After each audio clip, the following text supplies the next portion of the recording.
Hello once again. Thank you for your patience. Welcome our online viewers too. We are in Wrocław in Kino Nowe Horyzonty, and it's time for our first speaker, Waqas Ahmad. Waqas Ahmad holds an MS degree in electrical engineering from Blekinge Institute of Technology in Sweden, with an emphasis on signal processing. He joined the MathWorks in 2019, and he works as an application engineer. His focus areas include C, C++, CUDA, code generation from Simulink and MATLAB, fixed point implementation, and software deployment on embedded devices.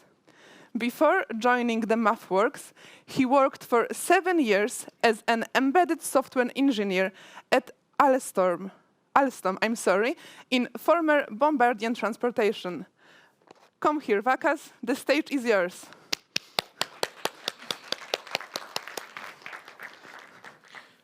Thank you. Yes, thank you for the nice introduction. And my name is Waqas, and I'm an application engineer at MathWorks. I work with workflows to generate optimized C and C++ code from MATLAB, Simulink models. Major concern is to deploy it on the embedded devices with low memory. And that's why I'm here today with this topic. Let's see. It's not visible here. Can we fix this?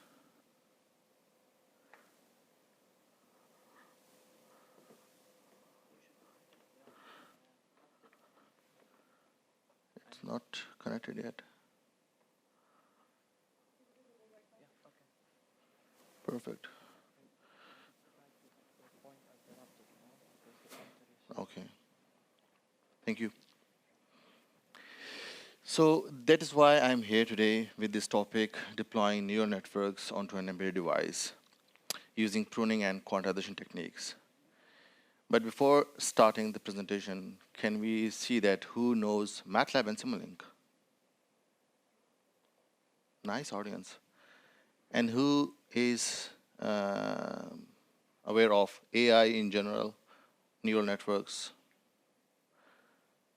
And third is deployment onto the embedded devices as well. I see one hand, two maybe. Good. So it's the right audience for me. All right. So the main topic of this presentation is to deploy neural networks, not to just create or train the neural networks, to deploy neural networks onto embedded devices. And that is the main thing what we will be discussing in this presentation. Let's just move on. So you will be having a PC with any software. I'm here just writing MATLAB because I'm from MathWorks, so that's why. But from that, you train your network, you create your network, a neural network, and then you reduce the size of neural network in a way that you get the same or almost the same accuracy as it was original. But you reduce it, and then further you quantize some of the parameters. I will come to these every part. And then further you generate C and C++ code and deploy it onto some hardware. And in this case, I will take example for Raspberry Pi. Embedded deployment is sometimes referred to as edge AI as well. So, and we see this trend is becoming more and more popular. AI is spreading out in different vast industries, and they are using multiple targets. But the targets, they are of course different. For example, the heavy industries or cars, they use microcontrollers. PLCs is in use in manufacturing. Wireless industries mainly using FPGA or ASICs. And similarly, the low power devices or hearing aids, they are using ultra low power chips. But one thing is common between these all hardwares is that these all hardware mostly have very little memory footprint. So you don't have the infinite memory to deploy anything onto the network, onto the end device or edge device. So this is one of the problem that we will address today. Second thing is that they are compute hungry, and we will not be focusing on compute hungry. Different like GPUs and FPGAs, they solve those problems easily, but they are compute hungry. And the third thing is, if you really want to deploy something onto the embedded hardware, you need specific programming skills as well for pre-processing and post-processing and modeling techniques. But why do we see these challenges in the first place? We see that AI and specific deep learning part of AI, it's mostly led by the research scientists in different industries. And honestly, I have never seen that they care about the end devices at all. They try to create very flexible and very impressive applications as much as possible. And that's why the networks come very big in the first place. And the second thing is that when they research, they are ending up into heavy parameterization into the networks. Maybe you have seen this example, DALL-E 2. It's a very cool application that you can write your text description, and according to the text description, there will be a couple of images generated using the AI models. Just for a reference, I have just placed one table here where we can see some of the famous neural networks here. And you see SqueezeNet, it's taking 5.2 megabytes of memory. And I will talk a lot about megabytes and bytes in this presentation. So 5.2 megabytes and having 1.24 million parameters. And if we see the same like VGG16, it takes 515 megabytes of memory. And of course, I mean, Raspberry Pi right nowadays, Raspberry Pi 4, the latest version, it has, I think, 4 GB RAM. And similarly, some advanced hardwares, but not all the low power devices. We cannot embed Raspberry Pi into everywhere. I mean, for the hearing aid, you cannot take Raspberry Pi into your pocket and working with that. So you have low power devices where your memory is in almost kilobytes. Quite expensive. So far I have been speaking about AI in general, but what they actually really are, if someone asks about that. Normally, if I just categorize them into parts, there are three main parts: input layer, hidden layers, and output layer. So whatever your problem is in your hand, for example, object detection or classification, you have something input. For example, in this case, I have an image with RGB, so I have 3 inputs. And then further, I have multiple layers. And every layer has its own working along with the training stuff, and they set their parameters according to that. And they do different things. For example, edge detection, color detection, object detection, these kind of things further, they train itself. And the output layer is the output required. Whatever you need from your network, you get the output layer according to that, and you will get the output. In this case, we have an image output as well, as same as the input layer. So typically, deep learning tasks are image classification and object detection, as I said. In the benchmarks for image classification, we often use a standardized data called ImageNet, which contains millions of images in thousands of different categories. And the network has this network, which I will show now. This network is already trained for a data set and is able to classify 1,000 different classes. Let's see just this in action, if this video can play. Yeah, see, we are moving the camera, the camera, and the detection is going on the right side. You see the probability percentages.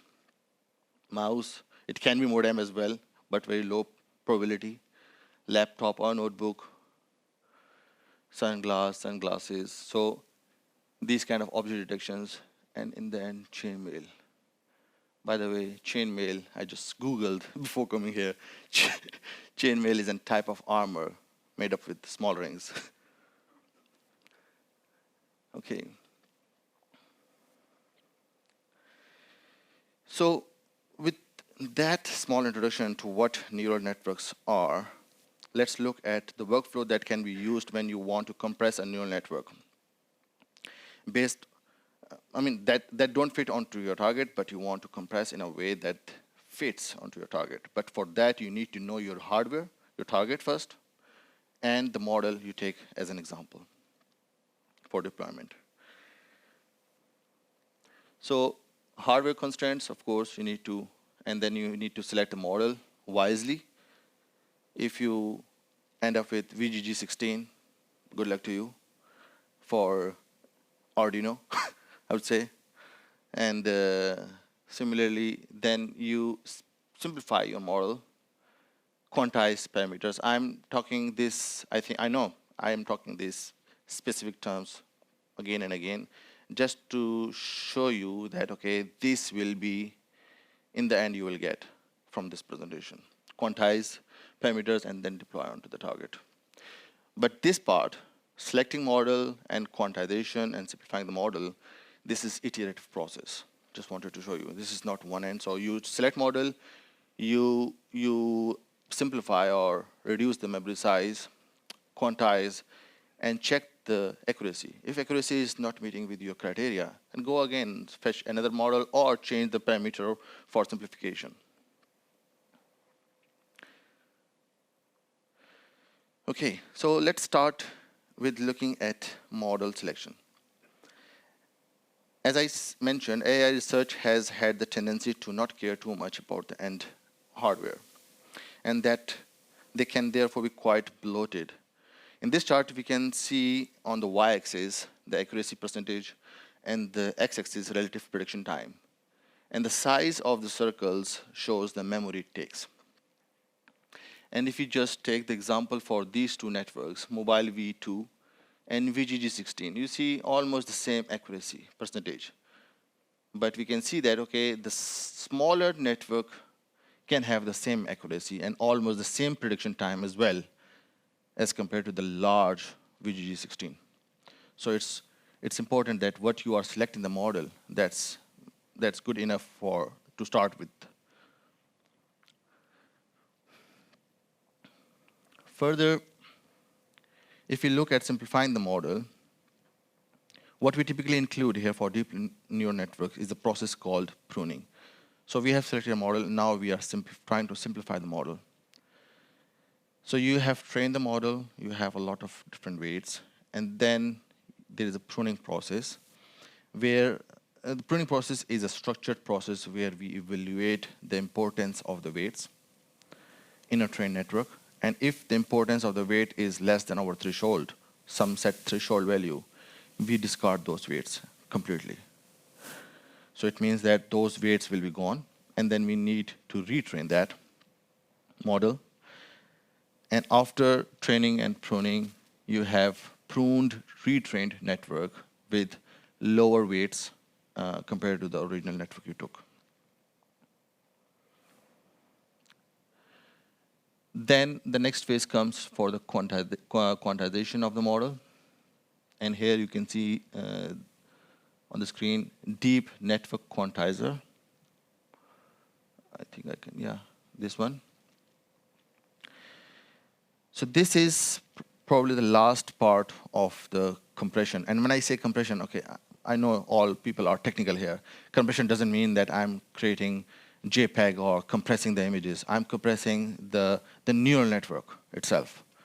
So reducing the memory size is equal to compression here. So last part before deployment is probably the quantization in this process, where you all the parameters trained in MATLAB, and I've seen in Python and different languages as well. Normally they are floating point, single precision. We take single precision as an example, and that is 32-bit memory size. But we also know that there is a fixed point implementation for floating point, and that can take int 8 bits. Of course, you will lose the precision a little bit, but that's a trade-off. You save a lot of memory there as well. But the process for conversion from floating point or single precision to fixed point, that's cumbersome. That's why normally people don't go there. And that's why this application or a toolbox called, in MathWorks, we have a toolbox called Fixed Point Designer, where you design. You have input as fixed floating point, single precision or double precision. And then you have a whole process, where you see the accuracy and convert your model or code into fixed point.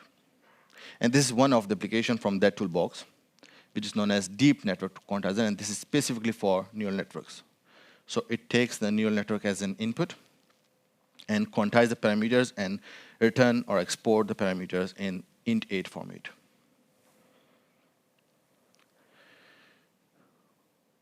Okay. So far, I have been speaking about compressing the trained model, but to understand the most common use case of why we need to compress or reduce the memory size, we need to understand the networks we are training or we have trained. So in deep learning, there are two major types of training the network. One is to train a deep network from the scratch, where it takes a lot of resources, time, a lot of images to train, because it's not an easy job to train a network. If you have a lot of data, then you can train a very good network. Otherwise, you take a pre-trained network, like I've shown you in the table, a lot of different networks. They are pre-trained on different categories of images. For example, if you're talking about images, then for audio, there are different networks as well. And you take pre-trained network, and you fine-tune that network according to your need, whatever you want. And this process is called transfer learning. So you are transferring the learning process from that model to your need.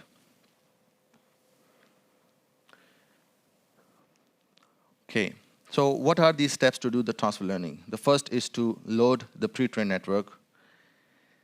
And the way a convolutional neural network typically is constructed is that early layers,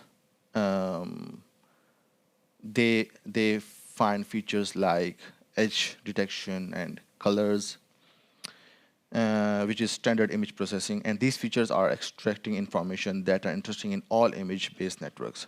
So the knowledge is very transferable. The later layers learn more specific tasks or features. We replace some layers, not all, typically in the end to repurpose the task, but sometimes also in the beginning. If we change image input size, for example, then we change the first layer, and the output size, we change the last layer as well. Then we train the network again with a new task and a new data set, because now we are training it for our own data set from the pre-trained network. And we can use the new network on the test images and see how it behaves, how much accuracy we get. And then further we go for the deployment of the network. So the important part is to select the model itself wisely, and then pre-train using and transfer learn the model according to your need. Are we still here? Yes. Good. Okay. So we have taken a pre-trained network SqueezeNet in this example. I have shown you the SqueezeNet in the table. And that is trained for more than 1 million images and can categorize 1,000 classes of size 227 by 227 pixels. But the problem what I have is I want to classify around 60,000 images with 10 classes of size 32 by 32. So you see, there is a pre-trained network, and now I need to transfer learn that network according to my need, and then further on.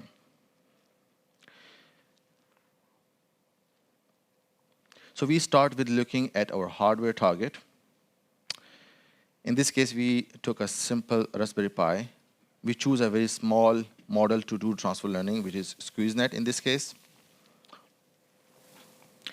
And then we remove some filters inside the model, inside the network, which is called pruning. And we assume that the network is over-parameterized because there was a lot of training already done for 10,000 categories, over 1 million images. And then we come to the quantization part, and we quantize the parameters to int 8, and then we go to deploy the network and see the results onto the hardware.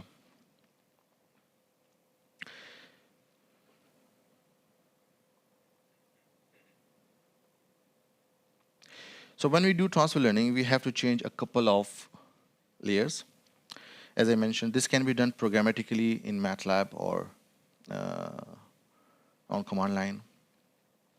But it can be done interactively with the tools within MathWorks, Deep Network Designer kind of tools. I'm using here Deep Network Designer, where you see a lot of different networks. You see image networks, and if I can scroll, it's a picture, but there are a lot of different networks. And then there are different phases, like if you're getting started, creating a new network, or transfer learning the model. Okay, so we can scroll here to find our pre-trained model, SqueezeNet. We can open that up and see the design of the network. We will have to replace the input layer since the original network was 227 by 227, but our need is 32 by 32 pixels. So we just change the input layer. Further, we will change some more layers, like convolutional layer here. The size will be the same as filters, but we want to increase the learning rate because now it's transfer learning, so we just need to learn it fast. It's already learned. And you see we are changing some parameters here, and then we will also change some of the very last layers, like the last convolution layer, so that it fits the new task better, which is to classify 10 classes. So earlier it was 1,000 classes, now we have to change it to 10 different classes to classify. And then we can change the output layer after that for the same reason as above, because we need an output image in this case. So you see the classification. We remove that classification layer from here, and then we will add another classification output layer with our requirement. Then we analyze here the network itself. And once the analysis is done by this Deep Network Designer, let's see. So I need to go back in this video.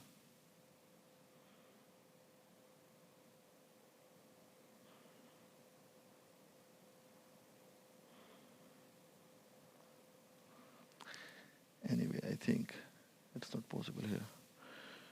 But anyway, probably you have seen that there were, when we trained this network, there were 727 prunable filters or parameters, 727,000 prunable filters into the transfer, after the transfer learning of the model.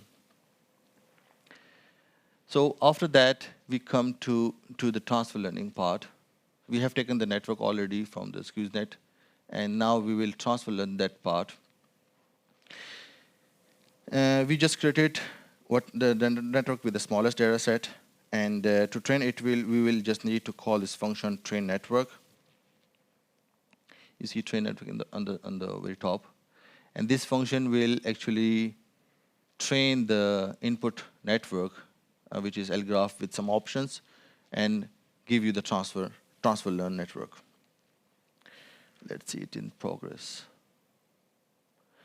So once we start training of the new network, I will just speed it up. This video it takes some time. So after the speeding of the process, you see this accuracy is improving, and we received some final percentage of the accuracy. And when the training has reached an end, we take a look at the accuracy and compare it with the actual as well. And we see that the accuracy is 79.5, which is almost 80%. If we are good with this accuracy, we can go further. If we are not, then this is the iterative process. We need to select the network and come back again for the transfer learning process and see, okay, are we happy with the network, what we have taken? So the first compression step is to do the network pruning. This is when we remove the entire filters, which are a group of neurons inside the network. This particular kind of pruning is called Taylor pruning, which we support in MATLAB. We will have to go through a flow here where we iteratively evaluate certain score, and which is handled by update score function, and then compare it with thresholds. And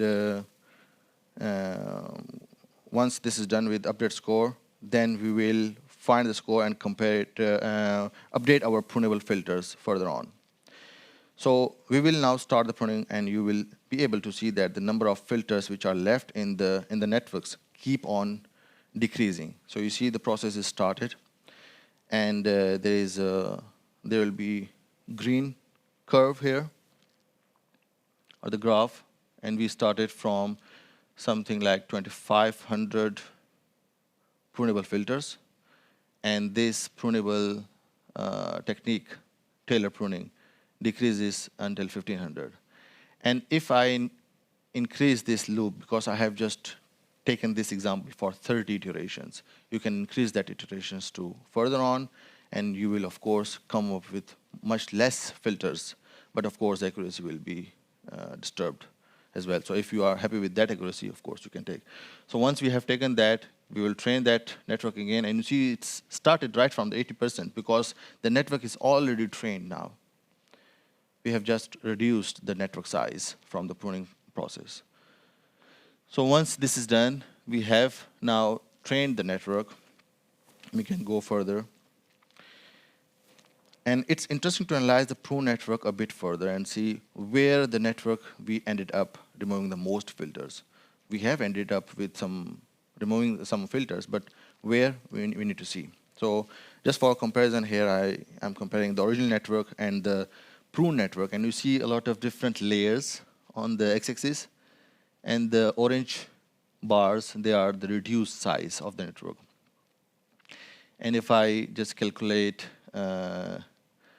the pruned accuracy, you see it's now 81%, then from earlier 80%. So accuracy is not that much changed, even it is increased. And here you see the original network was taking 2.7 megabytes of memory, and I told you that there were 727 network learnables, 727 kilo learnables in the original network, and now it's reduced almost to half, or 42% change. So if this is acceptable, then go ahead. If this is your memory criteria. Otherwise, we need to, there is another next step, quantization as well. So you can go to quantization and see how much you can gain from that, if that is acceptable. Otherwise, iterative process.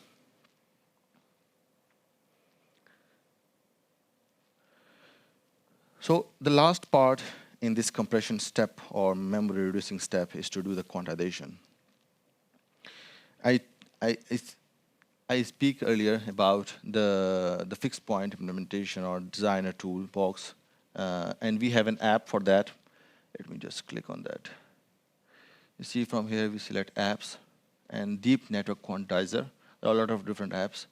This specific app will do the stuff for us. We'll open up that app, and then we will input our pruned network here. And the next step is to calibrate that network to represent our data, like in this case, the training data. And it will find the dynamic ranges of every filter. It will take some time, of course, and will show us the graph. So once it is done, now you will see that gray graphs are taking, so the major part is in the blue part, so we can get rid of the gray part. That accuracy is gone. So once it is done, then we can further go and run a validation test onto this quantized network. And by the way, here, I have not shown, but here you can select the hardware settings, and according to the hardware net settings, and it will quantize according to that. So once it has quantized and validated the stuff, you see the floating point network, the prune network, 1.6 megabyte was taking. Prune network, not the original one. But after the quantization, it's taking like 0.42 megabytes, I guess, yeah. And it's a almost 75% change into the memory size, like further from the prune network itself, not from the original. And if this memory size is good enough, I think we can go ahead and deploy that. But so far, we are talking everything in MATLAB. So just a recap, what you have seen so far. You have selected a network from the deep network designer according to your need. And then you pruned that network to reduce the filter size. And further, we have used quantizer, or you can do manual quantization as well, fixed point. If you can do that, you can do the fixed point implementation by yourself and quantize the network manually. And once that is done, the further process is to deploy. But so far, we are talking about MATLAB. Now, for deployment, we cannot deploy MATLAB onto the Raspberry Pi or embedded hardware. So here it comes, the bigger part, C++ into the action, or PLC, for example, or CUDA on GPUs. So MATLAB has the tendency, MATLAB has the tools, MathWorks has the tools for converting the code. So MATLAB Coder is one of the very good tool which help us to generate C and C++ code from our MATLAB algorithms. And with this approach, we will see much less time writing and debugging low-level C, C++ code. So you are working within one environment, maybe MATLAB, or along with Python or something like that, whatever. Just for the input here, you can train network in MATLAB, or you can import network from Python as well, so PyTorch or TensorFlow or Onyx. So you can import those networks as well, and you can do the further process and deploy that networks. And anyway, so MATLAB Coder will help you to translate your MATLAB design algorithm or Simulink design algorithm to C, C++. And you have multiple options. You can generate C, C++ code, or executable, just for quick prototyping. Libraries, or Max. Max is MATLAB executable, just to verify the process within MATLAB. What's the advantage? You have only one design within MATLAB. You don't need to take repositories, and if you have changed, if you do develop MATLAB code and you translate it manually, you need to take care of both repositories separately. If bug is fixed in one, bug shall be fixed in another one to check it. But in this case, you have to fix the bug in, or the problem in MATLAB, add the feature in MATLAB, and translate it to C++ quickly, test more systematically, and of course, focus on development, algorithm development more.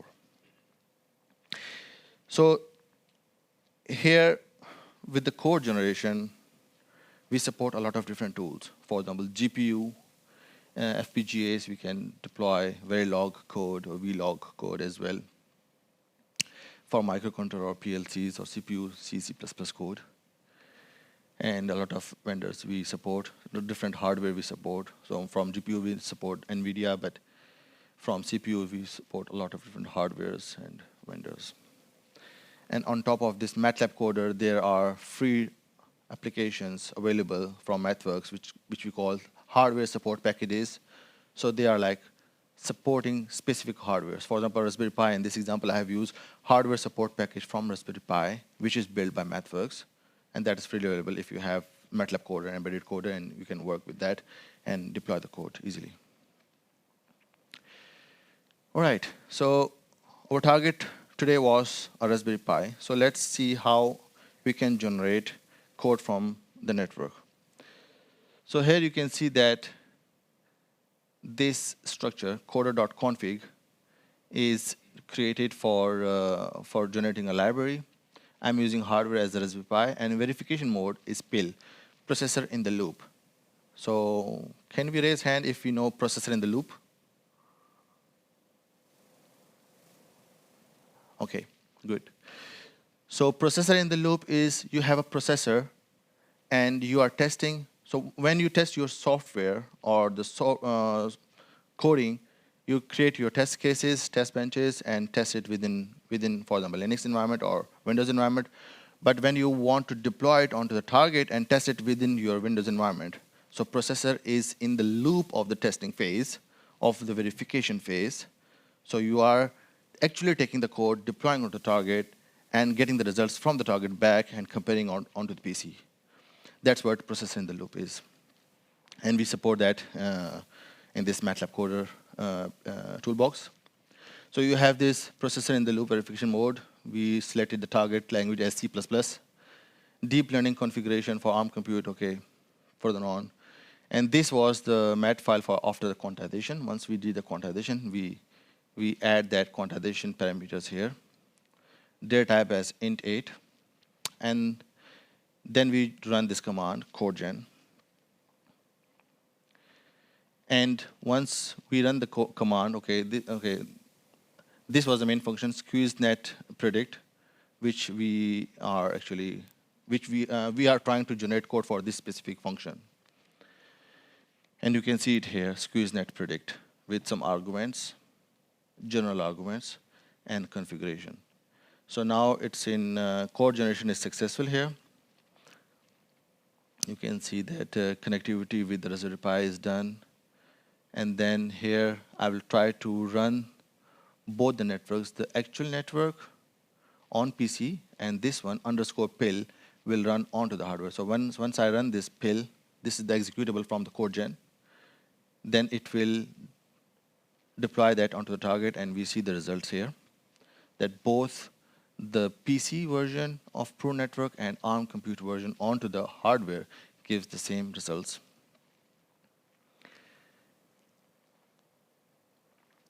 Great. And then it comes to the memory comparison, which was the main task to reduce the memory. So you see, now I have run both networks onto the hardware as well. So this is the actual network without pruning, just the transfer network like SqueezeNet with 32 by 32. So this is the memory. It takes 22,652. I think it's in kilobytes, or I don't know, but I think it's in kilobytes. And taking 1.2% of the memory. I'm using here as an example Raspberry Pi 4. And after the SqueezeNet quantized model and deployed onto the hardware, it takes 4260, which is 0.2% of the memory. And if you compare the memory size, it is reduced 81%. Great. So let's have a recap for this. We selected our test software, MATLAB or Simulink, or on PC, some other toolbox, whatever. We trained our network using, in this case, we used Deep Network Designer. And then we tried tailor pruning. Using tailor prunable network function, we reduced the size of the neural network itself by eliminating some of the prunable filters. Further, we quantized using Deep Network Quantizer and come up with int8 of variables instead of single precision float. And then comes to the deployment onto C++, Raspberry Pi using C++. We used MATLAB Coder. And by the way, I've shown you the command line of the codegen and MATLAB Coder. There is an app as well for that. You can enter your function and generate code for that. And there are different phases for that. You see inputs and define and generate results. But this is probably another topic. So yeah, I think that's all for now. So in the end, you can fit AI for many applications, and MathWorks tools here can work easily and help you to decrease that size and constraints for the hardware and deploy it onto the hardware. Thank you.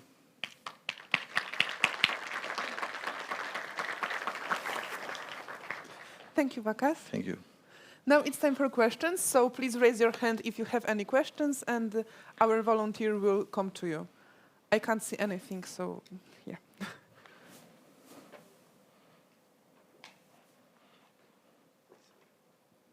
Hi.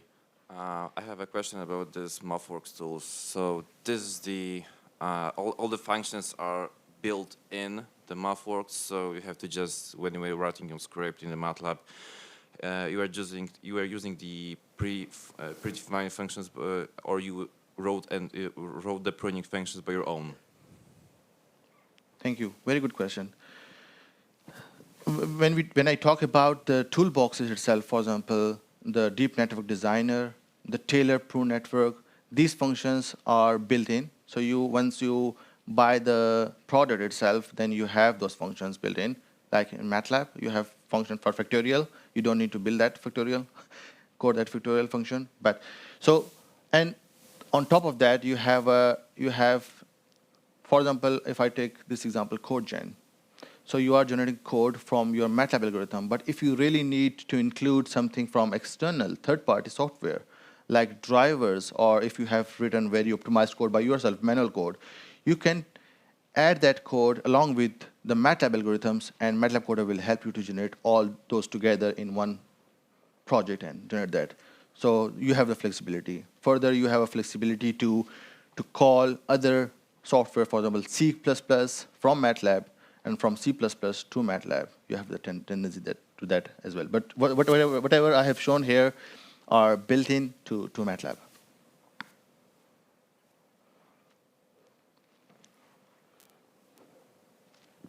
Hi. So actually you mentioned when you talk about this code generator that it's possible to using TensorFlow. So is it anyhow possible? Do you have any tools which can convert the model from TensorFlow to MATLAB and then generate C++ code from that? Or you just calling this like from Python? No, I think that is calling from Python. Mm-hmm. You can import those models, and then you can further export those models back. So now we have export functionality as well. But I think what I know is that when you use MATLAB Coder to deploy, there will be a glue with your network from TensorFlow, which is TensorFlow Lite for the hardware implementation. So I will talk about TensorFlow Lite. So TensorFlow Lite and the MATLAB algorithm part, it will be glued together and will be deployed onto the target. Thanks. Welcome. Do we have any more questions? Okay, I guess not. So Waqas, thank you once again. We have a small gift to you, for you. Thank you very much. Okay, thank you once again. Thank you.